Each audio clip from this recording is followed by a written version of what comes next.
Exercise 6.4 question number 6. What is question number 6? Prove that the ratio of the areas of two similar triangles is equals to the square of the ratio of their corresponding median. हम मानेंगे अगर ABC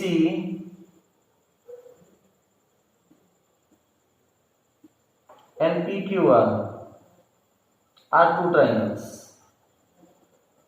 PQR AD इसका median है, PM इसका median है. Clear? तो वो prove कर रहा है वगैरह, उसने दिया हुआ है, गिवन है हमें ABC similar to triangle PQR and AD and PM are median. तो हमें प्रूफ क्या करना होगा? वो क्या कह रहा है, हम उसमें दिया हुआ है कि दो सिमिलर ट्राइंगल का एरिया का रेशियो उनकी मीडियन के स्क्वायर के रेशियो के इक्वल होगा. तो ट्राइंगल दोनों सिमिलर है तो हमें प्रूव करना है area of triangle ABC ratio area of triangle PQR median के स्क्वायर के AD square upon PM square. हमें ये क्या करना है, हमें ये प्रूव करना है. हम लेंगे, पहले हम लेते हैं in triangle ABC and triangle PQR. ABC और पीक्यूआर में पूरे ट्राइंगल में angle B equals to angle Q. Since ABC similar to PQR. अगर ट्राइंगल ABC ट्राइंगल PQR के सिमिलर है तो एंगल B और एंगल Q करस्पॉन्डिंग एंगल होंगे. और हमें पता है कि if two triangles are similar, अगर दो ट्राइंगल सिमिलर हैं तो उनके करस्पॉन्डिंग एंगल्स क्या होंगे, इक्वल होंगे. That is equation number 1. Clear? हम कह सकते हैं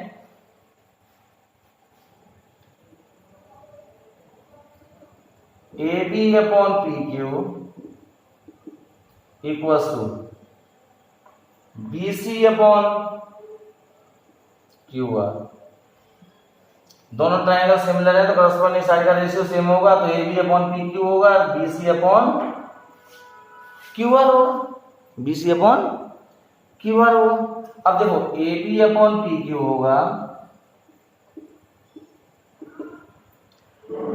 BC को लिख सकते हैं हम, D is the median, D median है तो BC को लिख सकते हैं 2BD.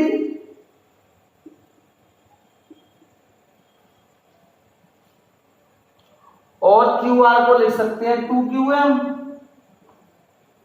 2 से 2 कैंसिल हो जाएगा, ये हो जाएगा AB upon PQ equals to BD upon QM. That is equation 2.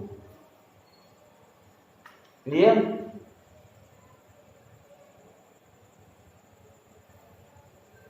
अब देखेंगे. क्लियर? मैं उसे रफ करता हूं यहां से. अब देखिए, अब हमें ये लेना है तो इस तरह इन दोनों ट्राइंगल को हमें कॉन्ग्रुएंट प्रूफ करना होगा. तो हम लेंगे इन ट्राइंगल ABD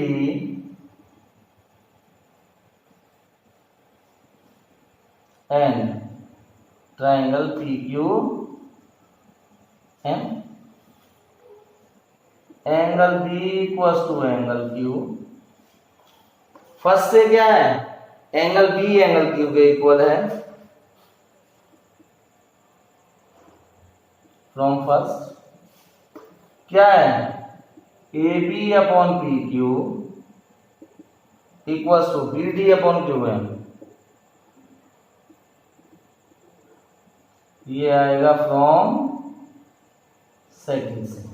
अब देखें ये एंगल इससे एंगल के इक्वल, इन दोनों साइड का रेशियो इन दोनों साइड के रेशियो के इक्वल। कौन सी सिमिलर क्राइटेरिया होगा? S A S by S A S similarity criteria triangle A B D similar to triangle P Q M. A B D P Q M के equal होगा तो हम कह सकते हैं A B upon P Q equals to A B upon P M, A B upon P M, that is equation 3। Clear? ये 3 हो गया। तो हम कहेंगे from 2 and 3, from 2 and 3 A B upon P Q किसके इक्वल है? A D upon P M के। तो हम कह सकते हैं A B upon P Q equals to A D upon P M, equation 4। अब देखो इनका एरिया निकालना है, तो हम कह सकते हैं what we can say area of triangle ABC ratio area of triangle P Q R क्या होगा?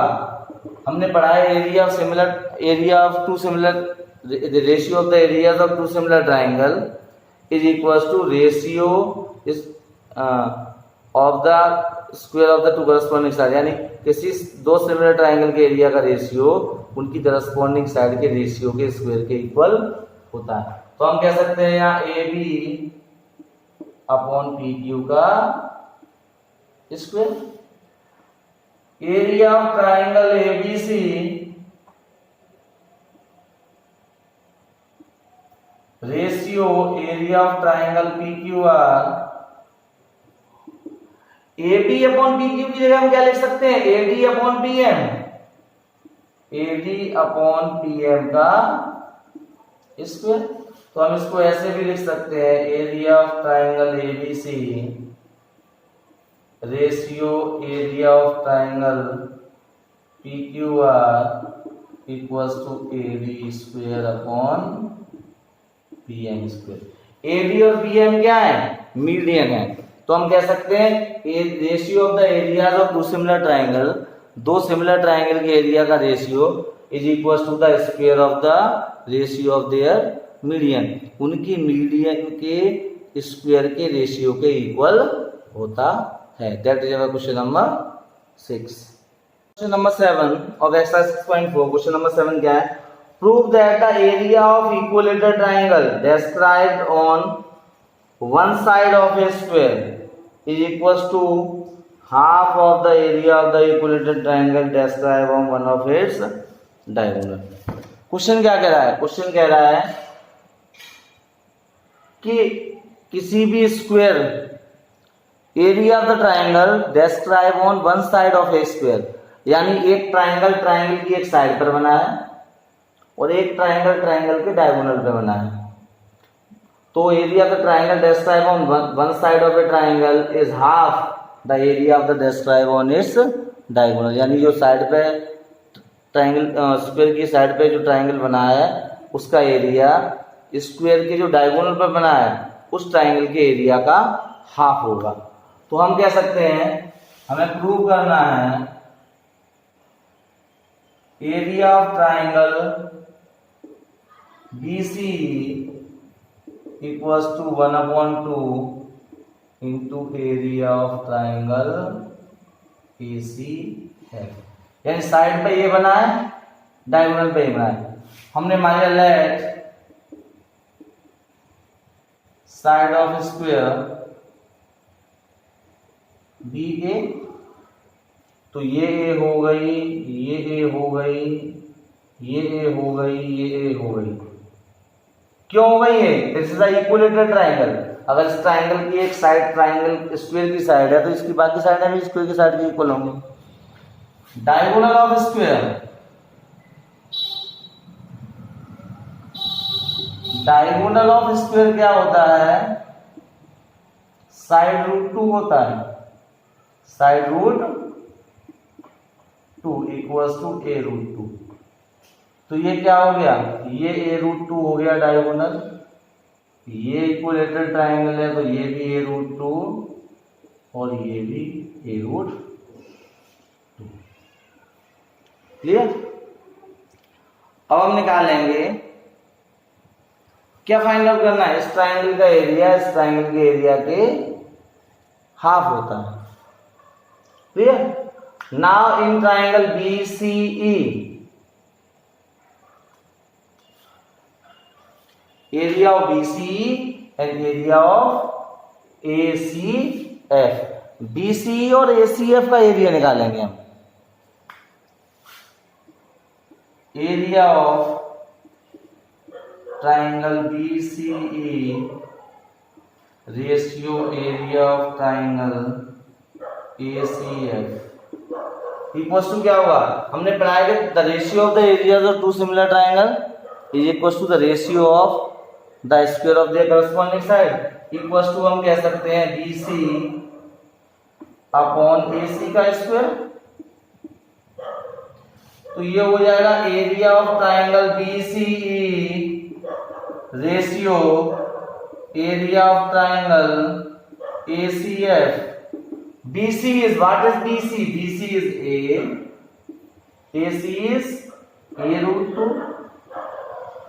A अपॉन A root 2 का स्क्वायर।